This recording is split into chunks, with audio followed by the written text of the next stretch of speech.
So again, everyone, thank you for coming today to enjoy our 36th annual Blueberry Picnic. Yaha! Yeah. Started in 1989 with the opening of the Gaylord House Museum, which was a very big restoration project done by many of our locals. We wouldn't have it today except for always community coming together to get a project done. So thank you for coming today. I am Joanne Groth, President and Curator of the Hartland Historical Society and the Gaylord House Museum. I don't talk well on my feet, so I will be reading. I hope you're comfortable, and we thank you for coming to our house to enjoy the afternoon and giving your support to the Hartland Historical Society. I would also like to mention how grateful I am to all the volunteers who helped today come together. I loved all the garden helpers that all of a sudden showed up on Wednesday. We had at least 5 or 7 volunteers here, clipping, pruning, raking, getting it all set. So please enjoy the gardens and how nicely they've been put together at this point in time. There are a lot of names I could say, but we'll hold off on it. But I especially want to also thank those that helped put the flagpole area. I'm sure you've noticed it. That's all brand new, except of course the stone that's there. But that was with the help of Bud and Jeff. YA Projects for prepping the property. Schmidt Property Maintenance delivering the stones and dumping them. Home Depot for the cement. So I also have a multitude of other volunteers that make this happen. Sue, who handled helping me with the exhibit. Jerry, house cleaning, keeping the mice away. We have the West Hartland Fire Department, which lets us take the tables here today to do this, and a multitude of others. And I know a lot of you just know who they are. You can see them helping us out today. Now, big thank you, though, is always, it takes our members, it takes the donations, and you are our Hartland Historical Society family. So thank you for coming to the Family Blueberry Picnic today. Now, the program, of course, will start. We're going to I wanted to just shout out, come back to that. Also, Cindy Ryan, she's providing us with the music today, and she will be singing America Beautiful after our flag dedications. So I know we all look forward to that. Wonderful sound. I hope you will all get up and gather at that point, stretch your legs from sitting there the whole time, and we'll meet over at the flagpole. And know you will get your blueberry fix once the dedication is over.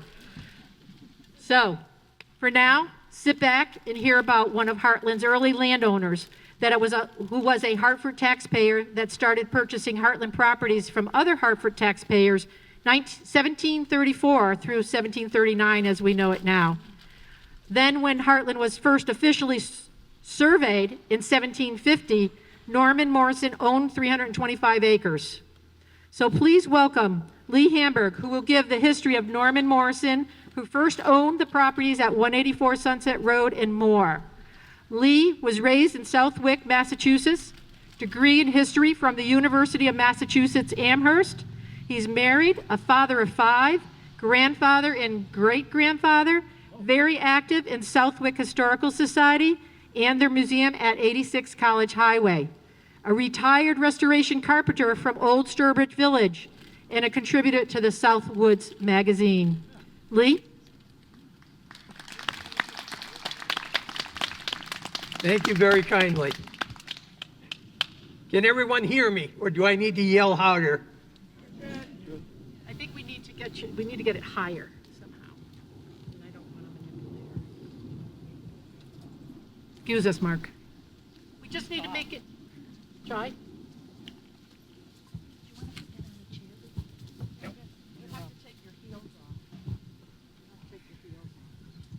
My heels off. Right. Thank you, Joanne. Members and friends of the Hartland Historical Society. I first want to commend you for the initiative that you took years ago in saving the Gaylord House, pulled together such a representative collection of artifacts illustrating the history of Hartland and opened its doors to the public. I have also worked tirelessly for the same type of museum in Southwick and know the amount of work that it takes to pull off what you have done. You deserve a round of applause for what you have accomplished to date.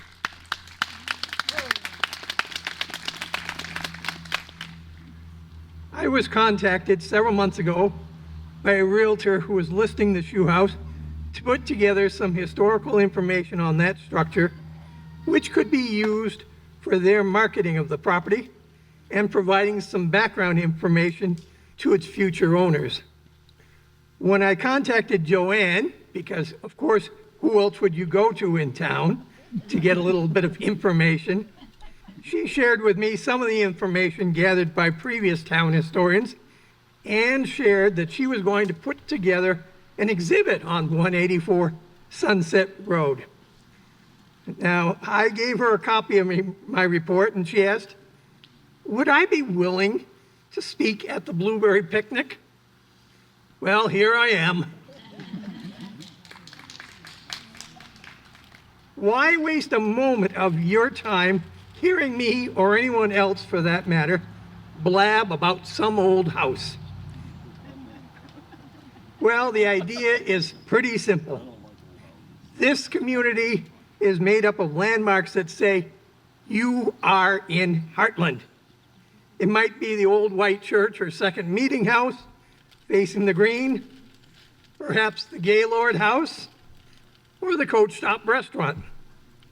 I think that it should also include 184 Sunset Road, which has been called the Brockway House, or more recently, the June Shoe House, with its center chimney plan, symmetrical front pierced by 5 small paned window sash, clapboarded exterior, and wonderful setting overlooking a pond to the east.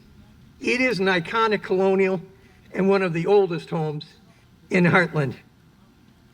If you were to step inside the house, I hope some of you have had that opportunity, you would see wide board flooring, pine sheathed walls, raised paneled walls, generously proportioned fireplaces, and not one, but 2 bake ovens. Looking into the documents associated with the property, one gets a thumbnail history of the news of this town. Let's go back to 1729, when Windsor and Hartford were formally given a patent to some of the land just south of the Massachusetts line. It included, of course, Winchester, Hartland, and New Hartford, and those were allocated to Hartford in 1732 by the General Assembly, and the tract was named Hartford Land. However, it has been said that Dr. Norman Morrissey, a wealthy citizen and surgeon of Hartford, suggested the name Hartland. Just bear with me for a moment. Now, whether that's true or not, it makes for a great story. And never let the facts get in the way of a good story, I've been told. Now, in 1733, what we call Hartland was born with 67 men, all descendants of the original Hartford settlers, complemented by selected property owners who became the Hartland proprietors. They owned all of this land in Hartland in common. It was de facto given to them. They didn't have to buy a single acre of land in Hartland. They decided to have the property surveyed, broken into 4 divisions, and each proprietor would be given a grant in each of those 4 divisions based upon the 1720 Hartford Grand List or real estate valuation. And this was an attempt to be fair, but in fact, the rich got richer. We've never heard or seen that today, fortunately. So in 1720, if you paid taxes on 100 pounds worth of property, and I owned 200 pounds worth of property, I would get twice as much land granted to me in Hartland as you.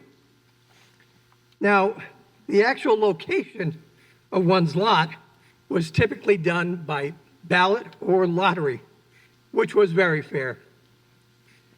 Now, despite the fact that these grants were made in the 1730s, you could trade, you might say, the land, but you couldn't do anything because there was no survey done.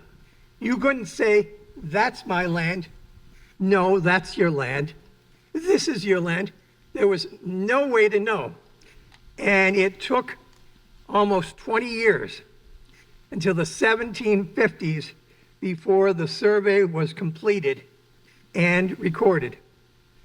By this time, many of the proprietors had already sold their rights to others.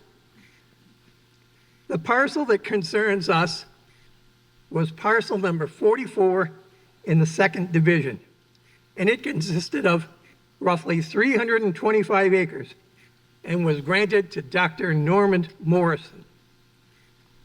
Morrison was an interesting lad, to say the least. Born in Scotland about 1706, he attended medical school in Edinburgh, which was one of the medical centers for all of Europe. His father was a doctor. He had a brother, Robert, who was a doctor. So we see that the family has some connections in the medical field. He had several fine homes in Hartford, as well as one in Bolton, and the lands in Hartland. I can't document him as ever living in Hartland, but do know that his wealth allowed him to live very comfortably. He also owned 7/16, almost 1/2 of a schooner, and not 1 or 2 slaves, but 31 slaves at the time of his passing. How many slaves he owned in between, we don't know. We have no record as to whether his slaves worked in Hartland. We do know that in Bolton, at least 20 were working there. It's possible, however, that here in Hartland, they may have been used for clearing land or in farming. Dr. Morrison served as a surgeon at Louisbourg, Nova Scotia in 1746 during King George's War, which was a 4-year war from 1744 to 48. New England soldiers, under the admiralty of New York's Peter Warren, shipped to the island and laid siege on the French fortress of Louisbourg, which eventually capitulated in June 1745 to the British colonials. By the time everything was settled, it was too late, however, to return by ship to New England, and the troops wintered at the fortress, and it was a miserable, miserable time. Hundreds died of various fevers before the remaining troops returned home. Undoubtedly, Dr. Morrison had to deal with the sicknesses on a continual basis while serving there. Dr. Morrison's son, Alan, died early in 1761 of smallpox. How many know anything about smallpox? Have you had it recently? Very deadly. Not 100% by any means, but your body would be covered with little pocks, and then they would bleed, and then they would stick to the bedding, and then your skin would fall off or stick to the bed sheets in large sheets, and infection would set in. So the smallpox didn't kill you directly, the infections killed you anyways. Now, the authorities would not allow Dr. Morrison to bury his son, Alan, who died of smallpox, in the Hartford Cemetery. So Morrison had him buried in a corner of his garden, which today stands and faces 125 Market Street in Hartford. Dr. Morrison also died shortly thereafter from the same disorder and was also buried beside his son.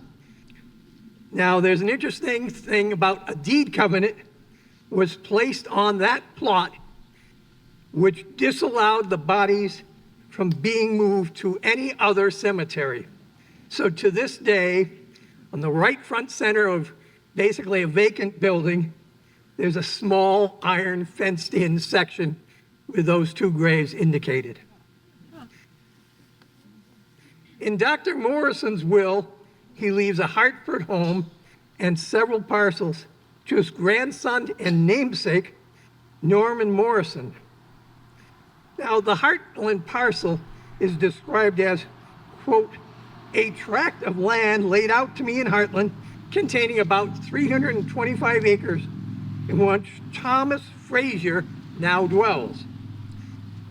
Thomas Frazier must have been a hired man to run the farm, but the place in which he dwells must have been a lowly hut at best. Morrison's inventory of his estate lists land. It lists every item in the houses. There's no house, there's no barn, there's no permanent edifice indicated for Hartland. Now, the late Carol Lawn of Granby lists Thomas Frazier as being buried in Hartland, although there is no grave marker for him. We know that Thomas's son, Daniel, can be found buried there, and there is a stone for him. One of Dr. Morrison's provisions was that his grandson had to be 21 before he received his inheritance. The story of the grandson is indeed one filled with sadness. The grandson's sister, Martha, dies at the age of 5 months. On January 4th, 1761, the grandson's mother dies of smallpox. 3 days later, his uncle Alan dies of smallpox. 17 days later, an enslaved servant of Dr. Morrison dies of smallpox. The boy's father apparently dies sometime around this time, although the precise date and cause aren't documented.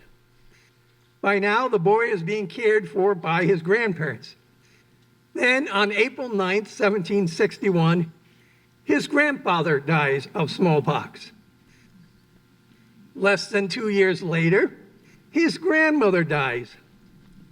At this point, Norman is made an apprentice to James Tiley, a Hartford silversmith.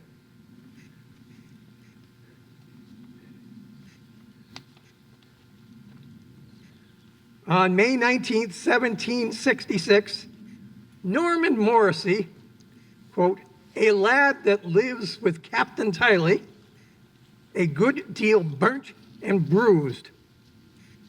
Let me tell you how he got burnt and bruised.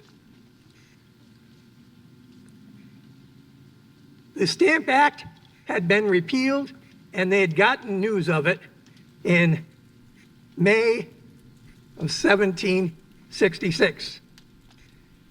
And a quantity of powder was granted by the General Assembly for the purpose of that day, probably for cannon fire, and it was deposited in a schoolhouse, a brick schoolhouse. When they delivered it, obviously one of the kegs had a leak and it left a little train or trail of gunpowder. Some boys were playing with fireworks nearby. Yeah, you can see it coming. The trail of gunpowder ignited. It followed all the way inside the schoolhouse and blew up the entire two-story edifice, and it killed 6 people and injured roughly 25. And among the injured were little Norman Morrison, as well as his boss, James Tiley the goldsmith, who had one of his shoulders dislocated and some bruises in other parts of his body. He had a wonderful childhood. Now, there are some bright spots in young Norman Morrison's life, though. On February 9th of 1776, he sells the 325-acre farm for 330 pounds to Caleb Spencer of Hartford. There's no mention of a house or barn in the deed. Less than 2 years later, he's married Abigail Chauncey, and from 1780 to 83, he's in partnership with businessman Caleb Bull under the name Bull and Morrison, with Norman being the silversmith and Caleb being the businessman. His luck turned sour one last time when he is lost at sea in 1783. The following year, his estate, which included a house, remember, he was left a house in Hartford, as well as the Hartland property, is represented to be insolvent. His former partner, Caleb Bull, eventually marries his widow in 1788. I wonder if he was actually lost at sea. In late 1791, Caleb Bull has, quote, in the newspaper say, a valuable set of silversmith's tools, end quote, auctioned off, presumably those of his former partner, Norman Morrissey. What's happening to the farm? Well, in 1777, Caleb Spencer sells the farm for 600 pounds. There is still no reference to a house or barn in the deed. The buyer is Edward Brockway of Brantford. Now, town historian David Gates gives credit to Brockway for having the house built, and he describes in detail about the cellar. Quote, the cellar was dug out of solid rock, Hartland schist, by piling wood and logs on the ledge and heating it as hot as possible, then pouring water on it. It is not much of a cellar, but has answered the purpose all these years. And if you go down there today, one half of the cellar is just nominally a cellar at all, a glorified crawl space. But Brockway established himself in town. He enlisted in 1777 during the American Revolution and joined Captain Jonathan Calkin's company as a sergeant and participated in the Battle of Saratoga. On the home front, he's refining his land with orchards, adding acreage and a sawmill, and building barns. Edward Brockway was a busy man. He married 4 times and is said to have had 20 children.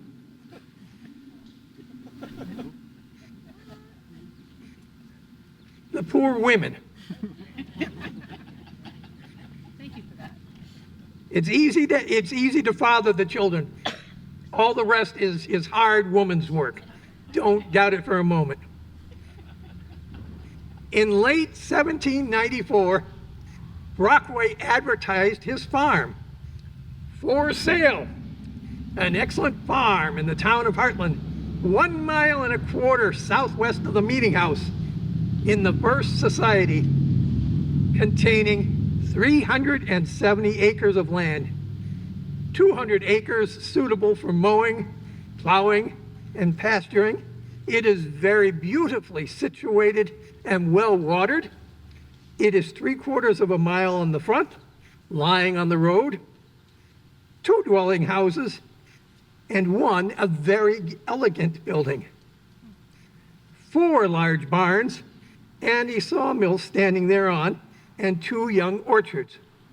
Any gentleman who wishes to purchase one of the best farms in the country on eligible terms will find it for his interest to apply to the subscriber living on the premises. Signed, Edward Brockway. Don't you want to go right out and buy that farm? But we also know that Hartland has the propensity for a few stones here and there. And he didn't really advertise that in his fine description. There was limited interest in his excellent farm, and it would be another 5 years before he sold it on August 7th, 1799. The following is abstracted from the town's online history. Hartland's Uriel Holmes, along with Ephraim Root, purchased it and sold land in Ohio to Brockway for $500. Now, those 2 men were agents for the Connecticut Land Company, which owned land in Ohio. Brockway was the first deed of Uriel Holmes made in 1799, covering 3,194 plus acres of land for a consideration of $500, being less than 16 cents an acre. At those prices, you can give all 20 of your children some land. Edward Brockway, Isaac Jones, and Assail Brainerd, all from Hartland, were the first there, and after having built a cabin and sowed a field of wheat, returned east and brought out their families in the summer of 1800. Brockway is known to have been the first settler and cutting the first tree in Hartford, Trumbull County. Thus, Brockway was not only responsible for the construction of 184 Sunset Road, but also the settlement in Hartford, Ohio. Uriel Holmes should be mentioned, and from the same source, he arrived in East Haddam and was elected a selectman in 1766. For many years, he served as a selectman, and he was both selectman and town clerk. He became a very prominent citizen and was commissioned a colonel in the Revolutionary War. He also represented the town in 36 sessions of the General Court and later legislature. Uriel died age 68 and is buried in East Hartland. He built the first house on the Hartland Green, known as the Coach Stop Restaurant. In 1801, 184 Sunset Road changes hands again when Cephas Selden purchased the property. He mortgaged it to the school fund, died a mere 12 years later, and the property was under their control until 1821, when a gentleman by the name of Andrew Kingsbury of Hartford purchased it. Kingsbury never lived on the farm. He was a Hartford attorney and state comptroller. According to David Gaines, Russell Searles lived there most, if not all, of that time period, and all of Searles' children were born there. The 1837 obituary, though, for Kingsbury is somewhat extraordinary. You could be very popular, famous, well-moneyed, and the typical obituary would be one line: died Hartland. Date. That would be it. But listen to this, and this is just part of it. Mr. Kingsbury was engaged in the service of the United States during the Revolutionary War. For a number of years, he was chosen by the legislature comptroller of public accounts. And subsequently, he was elected by the freemen to the office of treasurer for about 20 years in succession. His political opponents found that during the whole time in which he filled the office of treasurer, the state had not suffered the loss of a single dollar. Amiable, virtuous, kind, affectionate, pious, devout. Quite an obituary, to say the least. In 1848 or 46, Kingsbury Estate finally sold the farm to Caleb and Frederick Pickett for $3,000. The father and or son ran the farm until the Civil War, when Caleb sold it in 1869. And with that, I'm going to leave you hanging. Thank you.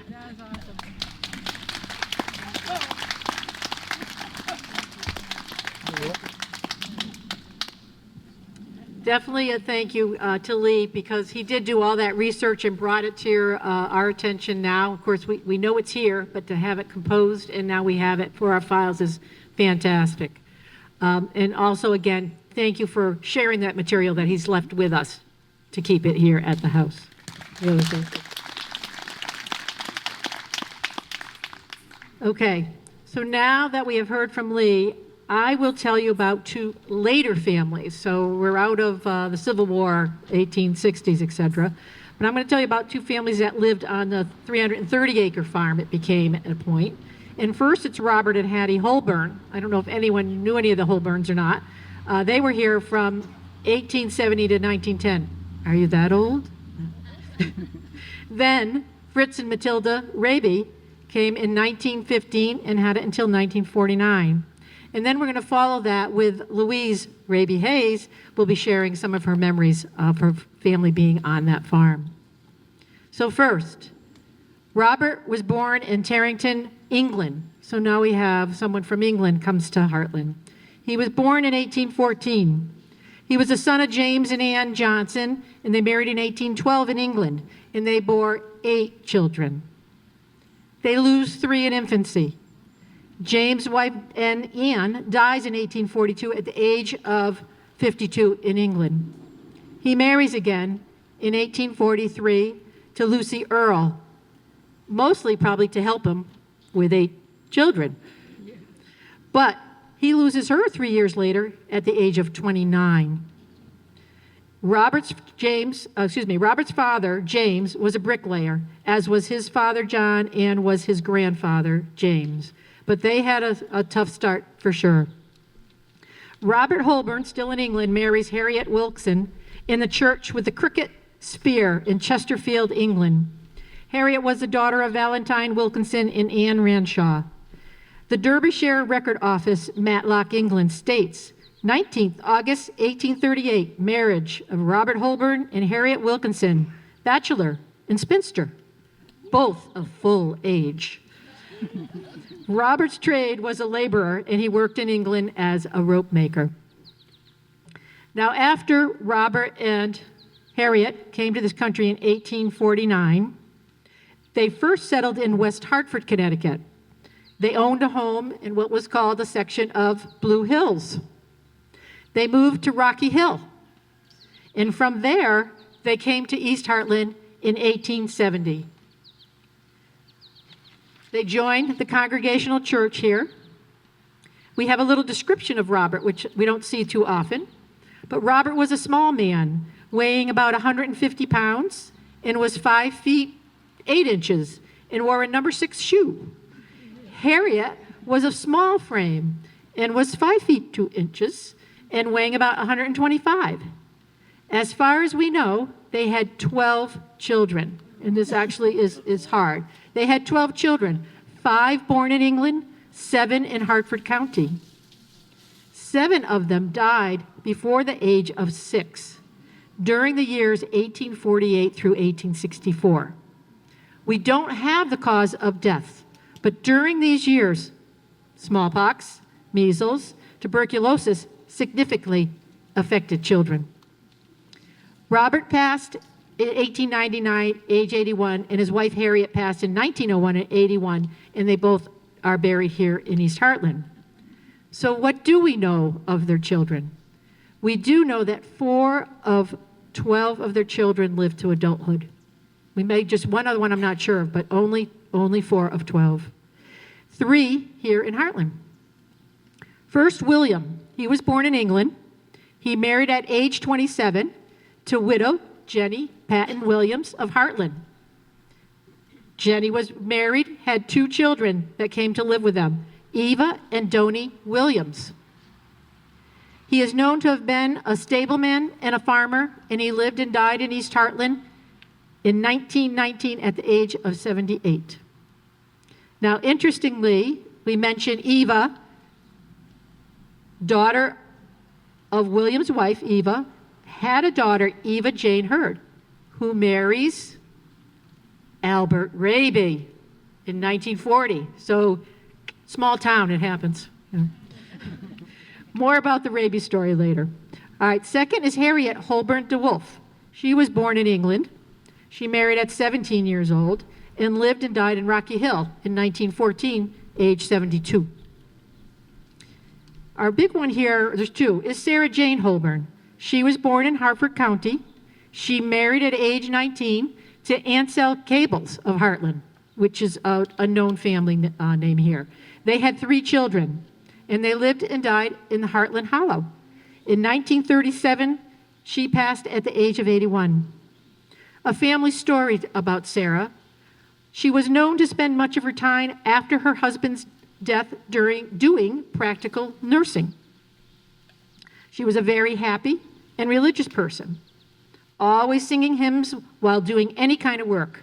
A very hard-working woman, both outside on the farm and as a housewife. And she was also an accomplished seamstress.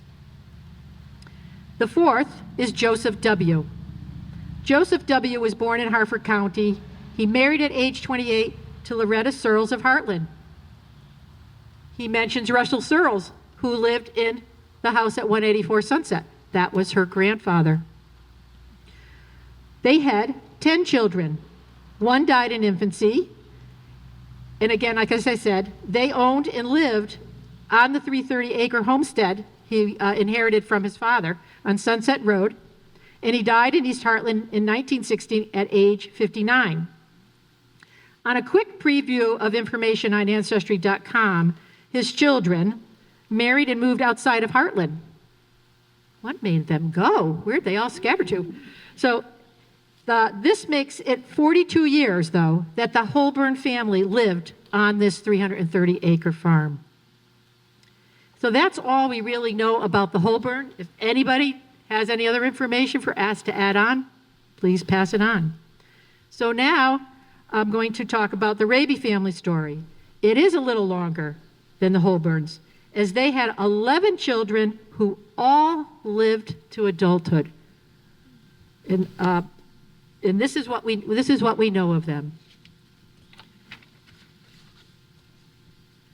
Johann Friedrich Fritz. I'm getting bitten by the bugs in the grass, so pardon me. Johann Friedrich Fritz, as you'll know him by, Raby, was born in Germany in 1862. He worked as a shipyard riveter. He married in 1885 at the age of 23 to Elwin. Oh, survivor. Thank you, friend, thank you. To Elwin Frederick Caroline Wolf. They had 5 children in Germany. Lizzie, Anna, and an infant Ida who didn't make it, but then named their next Ida, and George. His wife Caroline died shortly after George was born in 1900 during the typhus epidemic. Fritz remarried to Matilda Augusta Wilhelmine Lindy in 1901, who was a close friend of Caroline's. Caroline, on her deathbed, asked Matilda to marry Fritz and care for their children. This occurred. Fritz and Matilda bore 2 more children in Germany, Frieda and Gertrude. Fritz had lifelong experience with farming and farm animals on his family farm in Stettin, Germany, now known as, I'm not going to say it right, Sachsen, Poland. They farmed several small islands near the mouth of the Oder River and used a barge boat, if you think about this, used a barge boat to ferry the cattle among the islands in the mainland farm. Family members, young and old, tended to the livestock on the islands. Milk cows used to be transported home at nights for milking, taking them back after morning chores. Even hay and some vegetables were raised on islands, and when the weather was very bad, the cows were milked on the islands. Going forward now, it is said that Fritz's brother Otto came to America first before Fritz. What we know is that the October 14, 1903, United States arriving passenger and crew manifest list shows Fritz's wife Matilda and the children traveled with his brother Otto, and shows Fritz traveled with his brother Otto on the ship Grosser Gerfurst, and we have a picture of that upstairs, from Bremen to the New York immigration port, Ellis Island. The list indicates Fritz as the sponsor, and it actually shows the address that they were living in, or someone, a family member, we're not sure who was there, at Tunxus Hill, Connecticut, Route 4. Shortly after their arrival in 1903, Fritz and Matilda rented a small farm in Bridgeport, Connecticut, called the Fairyland Farm, which was owned by the Barnum and Bailey Circus. I like it. In 1907, they purchased a small farm in Trumbull, Connecticut. Fritz's brother Otto's wife, Pauline, and daughter, Elsie, arrived in America in 1905 from Bremen, indicating, again, the destination, a little bit more succinct, to Tunxus Hill Road, Bridgeport. It's kind of nice. You'll be able to go right back and know exactly where they were. Sadly, Elsie dies 4 years later at age 19. Now the years 1905 through 1914 brought Fritz and Matilda 5 more children: Emily, Frederick, William, Margarita, and Albert.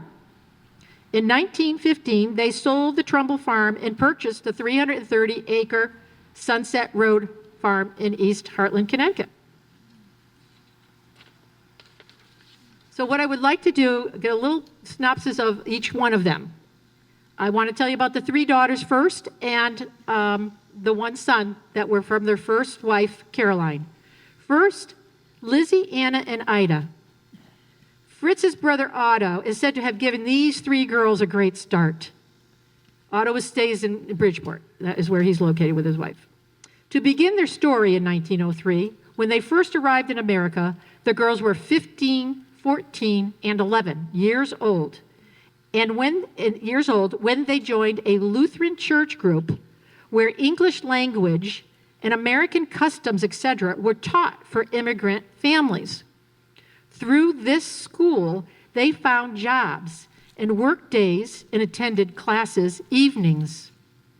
They lived with Uncle Otto and Aunt Pauline for a short time before a rooming house recommended by the church provided living quarters for the girls. Miraculously, the 3 of them got jobs with 3 different electrical manufacturing companies in Bridgeport, all before they were 16. And they worked until they were married. Lizzie with Bryant Electric and married in 1911, age 23. She put in a lot of years. Anna with Harvey Hubble and married in 1918, age 28. And Ida with Hemco and married in 1911, age 19. The 3 girls sent money every week to their parents for several years to help them pay off the farm, obviously probably why they were working. That was the norm for all Central European immigrant families. Their brother George was 6 years old when they came to America, and he grew up with the family working on the Trumbull farm, peddling farm products by horse and wagon. Fritz and Matilda's farm had a small dairy, pigs, chickens, ducks, geese, and a big vegetable garden. When they moved to the East Hartland farm in 1915, George stayed in Bridgeport. He even changed his name to the spelling R-A-Y-B-E versus the R-A-A-B-E, most likely because the other Raby families living in the Bridgeport area spelt it that way. He married in 1929, age 32, and lived most of his life there. His wife and he were hardworking people and always managed to have work right through the Depression years of 1929 to 1935. He worked at a truck repair shop where he specialized in spring replacement. His wife and daughter sold Christmas trees that they bought from his half-sister's farm in Vermont. He worked on WPA projects during the Depression and owned and operated the Raby, Y-A-Y-B-E, oil service. During these hard years, there was plenty of produce, though, raised at his half-sister Anna's farm in Vermont and Dad Fritz's farm in East Hartland that helped support all the family who came to visit. When his sister Anna's husband died in 1934, George picked up her family from Vermont, brought them to their parents in East Hartland Farm, where they stayed until they moved to Bridgeport themselves in 1935. And interestingly, Anna's one daughter, Anne, became the secretary to the next generation with Harvey Hubble. So I think she did a fine job where she worked. Good reference. Notice also, I just noticed with them that they all married quite later in their days. So they worked hard on the farm first before they started their own families. Now, the daughters of Fritz and Matilda Raby, two of them were born in Germany, the other here in the States. When it came to the daughters of Fritz and Matilda, the story goes that Aunt Martha and Uncle Bob Rohr were very influential to their futures. Martha believed they would do better in New Jersey for education, jobs, and husbands than living their lives on a farm. The stories that follow hold true to this. Either Martha or Bob was a relative of Fritz's first wife, Caroline. Can't seem to find where the connection is.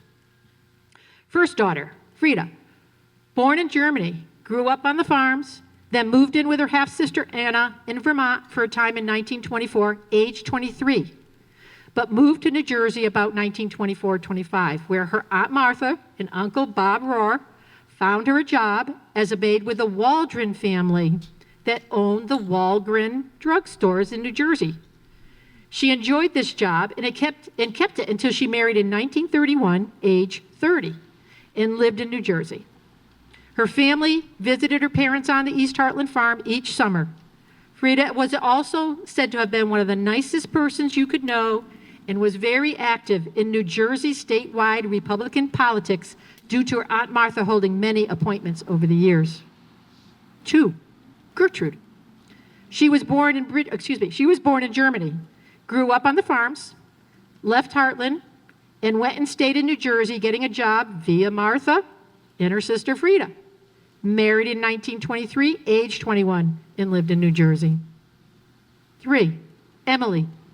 Born in Bridgeport, grew up on the farms, left Hartland, and went to New Jersey to work. Married in 1925, age 21, and lived in New Jersey.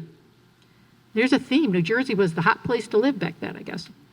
Maddie, her husband, and she are said to have been super people.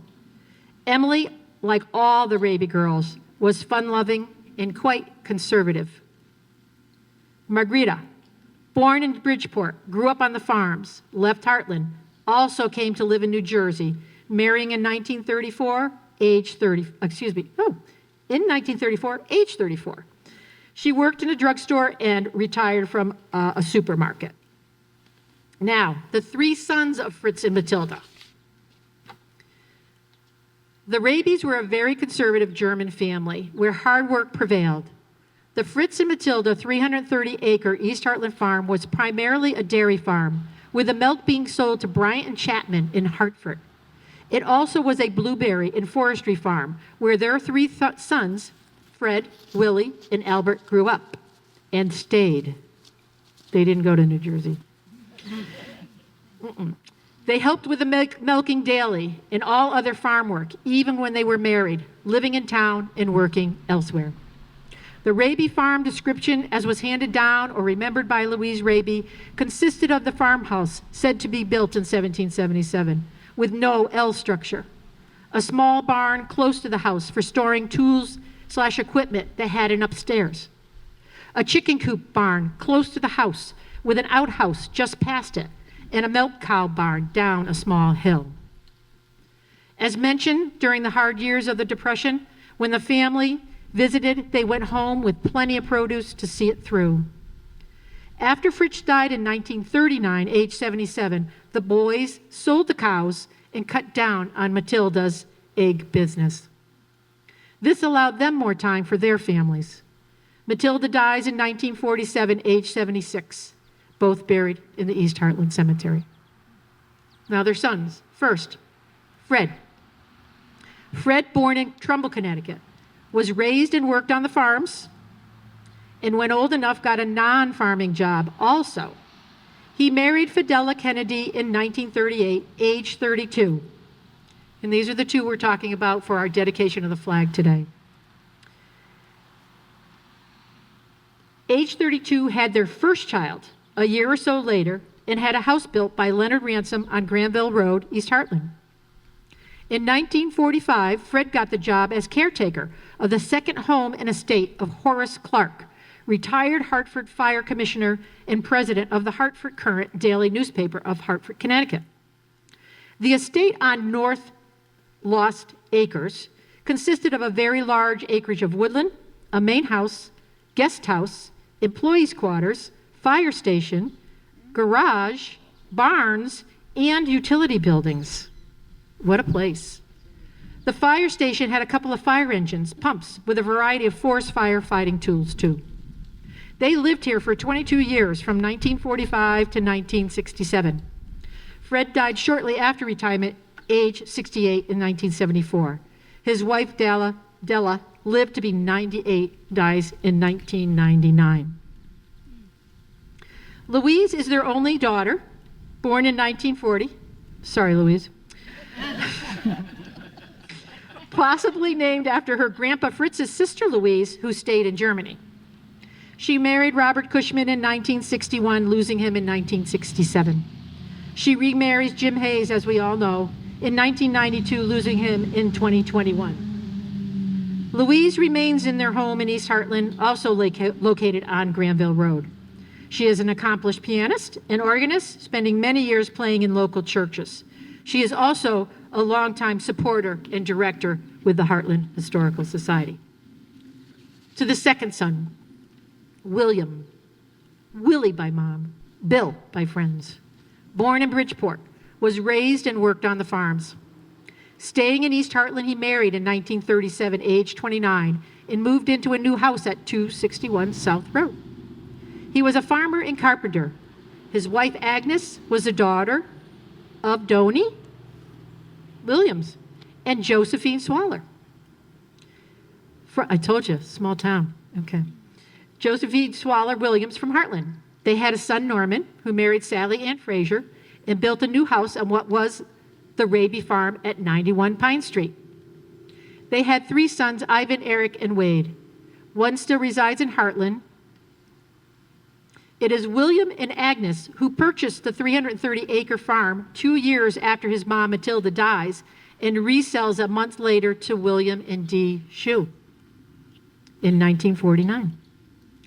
And as most of you know, June Shue, Bill's wife, who just passed in October 2024, was the last resident of this farm. I understand we maybe do have new neighbors. They don't have that information here. The Shues owned it for 76 years. A story for another time. So third, Albert. Albert was born in Bridgeport and raised and worked on the farm.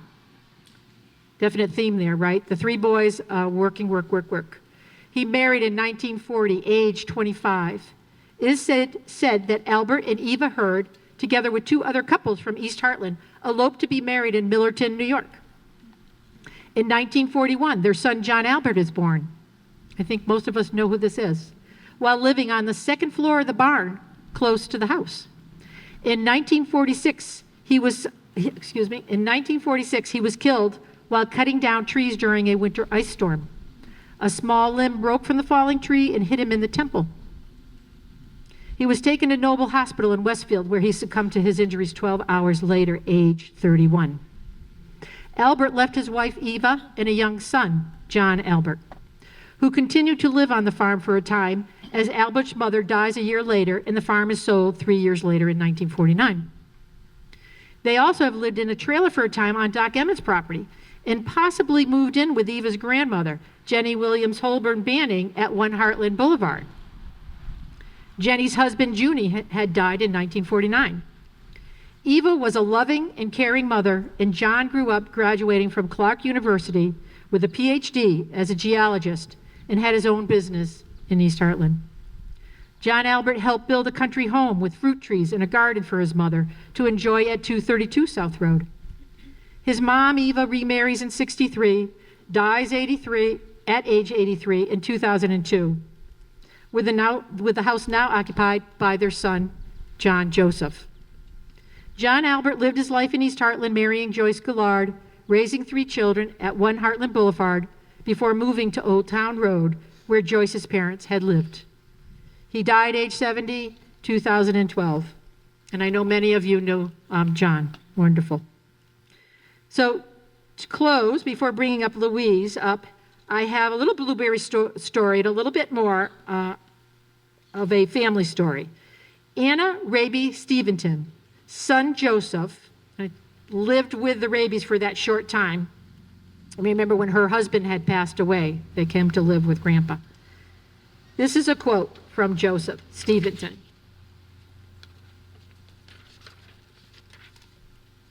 Quote, "Most of Grandpa Fritz and Grandma Matilda's girls over the years would make annual trips with their families to their East Hartland farm and would coincide their vacations with the blueberry season.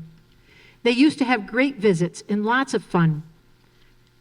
If not for a week, they would come for a weekend during blueberry season because their picking helped out a great deal, as there was about 60 acres of berries in the lot." That's a big lot. "It made a good thing for the pickers to get away from the city for the weekend, too. Some good-natured fun was also to be had, including some tricks played out. There was always some wasp nest and snakes around, comical stories of someone running through the bushes after seeing a snake or getting stung, dumping their berries, tearing their clothes off, or whatever. And at night, their bedrooms, spooky tricks were played because there was a rumor about a hunchback that died mysteriously upstairs, and his ghost made strange visits. These tricks went on for years. Fred, Willie, and Albert were always prepared to help in the spooky fun.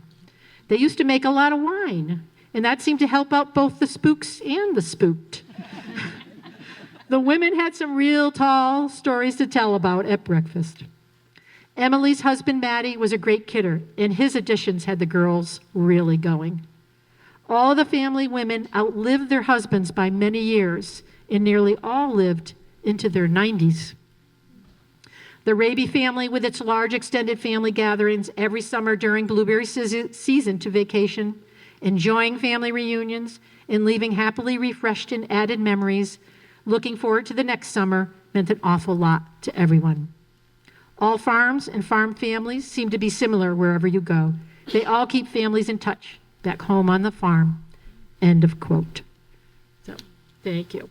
And I'm going to invite, at this time, I'll invite Louise up because Louise has firsthand memories of this farm when the Rabies lived there. Louise?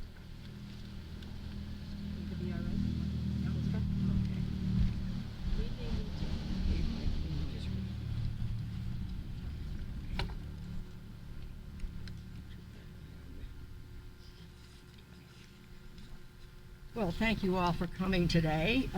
Before I really get into it, we do have some members of the Raby family here today. Eric, who is a son of Norman and Sally, and his wife Pam. So that's a good thing. I have a few memories of the farm. I think one that sticks out in my mind the most is Grandma Raby, whose bedroom was right at the end of the kitchen, kept candy in there. And every night or every other night when the families would gather over there, she would go into her bedroom and bring out candy for my 2 cousins, Norman and Johnny, and myself. And that's when my father taught me a couple of words in German. He taught me to say Danke schön, thank you for the candy. And when we left, he taught me to say Auf Wiedersehen, goodbye to Grandma. Now, I'll add here, I do know some other words in German, but I'm not going to say them here. Wouldn't be appropriate, you know. Down in the cow barn, they had a bull. His bull's name was Jackson. And over the years, my cousin John made friends with that bull. But when we were all gathered at the farm and we kids wanted to go down to the barn, we were told very emphatically not to go near the bullpen. And believe me, we didn't. Back a few seconds ago when Joanne was talking about tricks that were played, my father and mother stayed at the farm for a couple of nights when they got back from their honeymoon until their place was ready. And what they did to my father and mother was they hung a cowbell under the bed where they were going to be sleeping in, so that they would all know when my father and mother got into bed. Okay, yeah. And I can remember my cousin John telling how the house was so cold in the winter. The snow, yeah, the snow would come in around the windows.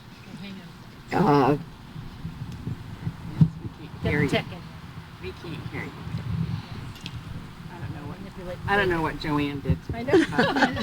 It was working before she got involved. That's all I know. That's it. That's why I said hands up. Leave it alone. What'd you do? Coming off of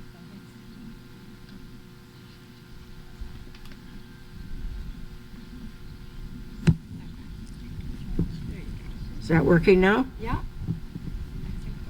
Okay, very well. I could remember going over there evenings when Grandma would pass out the candy to us, sitting around the table, and I guess the adults had coffee or whatever, and I could remember an oilcloth on the table, and above the table was one light bulb hanging from the ceiling. They did have electricity at that point, but no plumbing. One light bulb hanging from the ceiling, and one of those sticky flycatcher things hanging next to it. Well, they didn't have any screens in the windows, you know.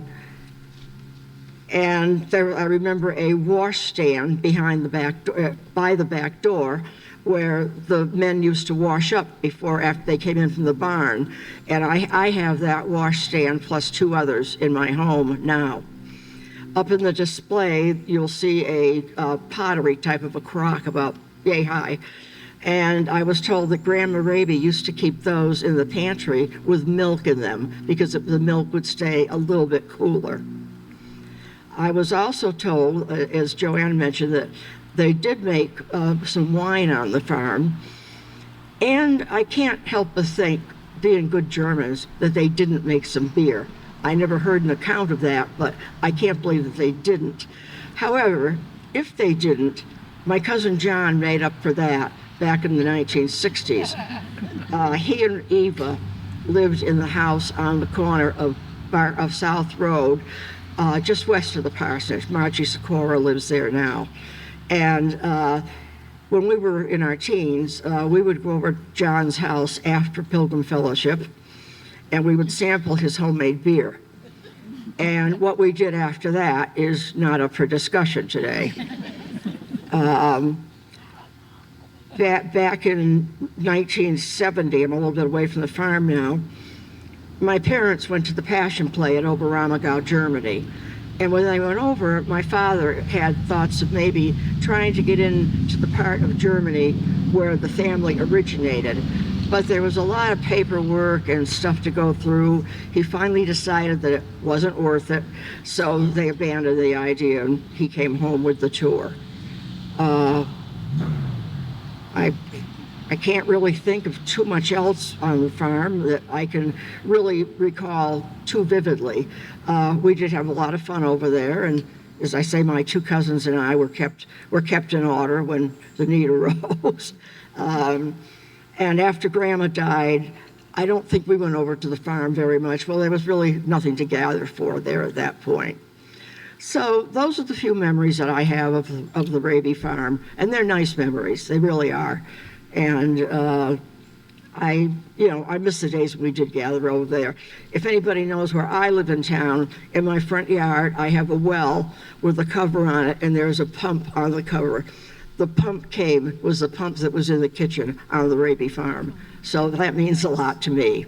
And as I said, I have some of the wash stands that they had on the farm also. Another thing that I have over there, and I didn't bring it over here for display, on my mantle, I have a little sailboat, a little ship, about that long and maybe that tall, made out of shells. And Grandma Braby Matilda brought that with her from Germany. And I don't know how it ever survived the trip. They were so poor, they had to come in the steerage section of the ship. And how that little boat ever made it is beyond my comprehension. It really is. I really think that's about all I have to tell about the farm. As far as my dad was concerned, as Joanne said, he married my mother, a city girl who lived in Windsor. And it must have been quite a change from Windsor for her coming up to East Hartland. She must have loved him to do that. I can't say that I would have done that. And also, my dad was a representative in the House of Representatives for the state in the early 1940s, along with, I believe, Wilbur Miller, who lived here in West Hartland. And those are about my memories of the farm. I really can't come up with too much else, but they're nice memories and they're pleasant, and I'm glad they were part of my life. Thank you.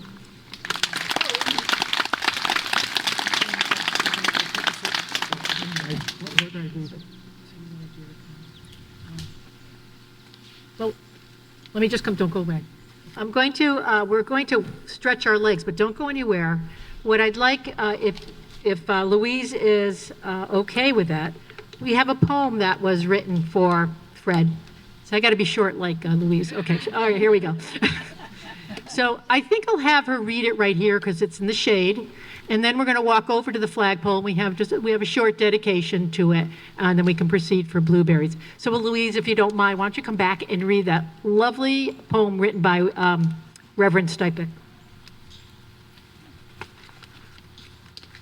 Before I read this, I just want to give you the details of how my father died.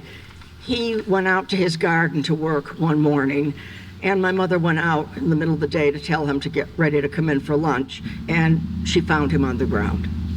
And so Reverend Dr. Stipek, who lived here in West Hartland, he was minister at First Church in East Hartland for a while. He was one of the officiants at my dad's funeral. And he wrote this poem as a tribute to my father. It says, "A tribute to a friend," and he calls it Death and Dewdrops. Early with the day still new, he thought of work he had to do. So to his fields he went with scythe to cut the grass where it was high. Dewdrops there like diamonds glistened. To song of birds he fondly listened. Worked he till his brow was wet, then sought a moment's rest to get. He hung his scythe on limb of tree, further work he knew there'd be, but still how good in shade to lay, just for a while to dream away. Very nice piece of poetry. Thank you, Louise. You're very welcome. So that will end our program as far as that part goes. And I would love it if everybody wouldn't mind. If it's hard for you to walk, certainly don't do it. But I'd love you to gather on the other side of the flag. We'll just do a quick dedication, and then you can get in line and get some blueberry pie or whatever else is over there. I'm not sure. So thank you again. See you at the flagpole. When you going? Yeah. I have to help. I told you I'm helping over here. Okay. So, as you saw, this is quite an endeavor, and this is just beautiful that this has occurred, and lovely. So, we have a beautiful flagpole here. We hope that it'll be here and standing for a long, long time. It's supposed to have lifetime warranty, So, and that flag will always fly to just show us that how strong America is and how it takes the people that come here and live and die and keep us strong. But I'd like to do this dedication. The Hartland Historical Society would like to thank Louise Raby Hayes for the gift of this new flagpole on the museum grounds. We are dedicating this today, August 10th, 2025, in memory of Louise's parents, Frederick and Fidela Raby. Louise's grandparents immigrated from Germany around the year 1903 to Connecticut, and her father was born in 1906. He was 9 years old when the family moved to East Hartland in 1915. He married Fidela Kennedy in 1938, and they spent their lives in East Hartland, along with their only daughter, Louise. Like many others who came to America looking for opportunity, the Raby family found a home and built a life in Hartland. That home continued to be a gathering place for extended family for many years. Leaving your homeland in search of opportunity and a better life, not only for your children, but for ongoing generation, is not a news story, but one that continues to resonate. The Hartland Historical Society is proud to be able to collect and document these stories to ensure they were remembered and celebrated. So thank you, Louise, for your generous gift and for sharing your family stories with us today. And all of them here. Very nice. And now for us to end our program today, Cindy Rhines will be playing America the Beautiful. Which you can sing along with me.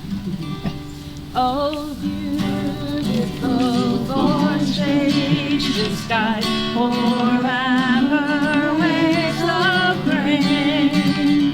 Oh, purple mountains, majesty above the fruited plain.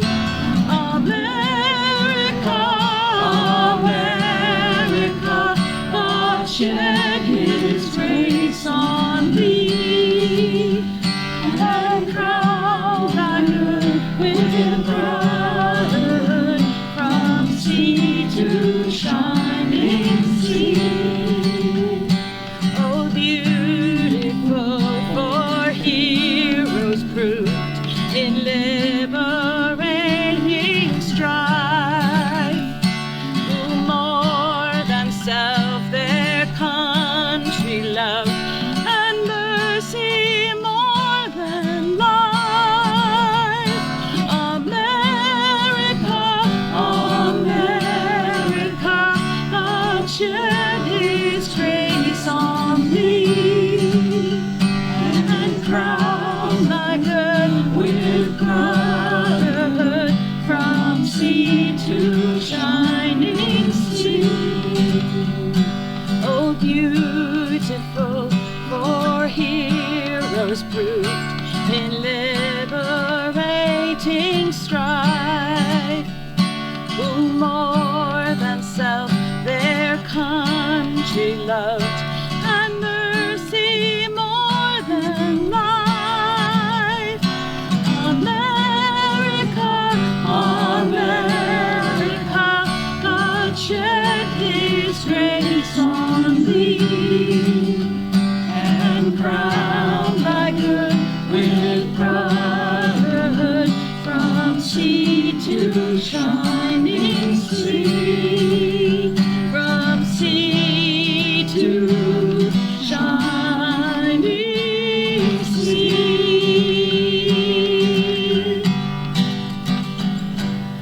Oh.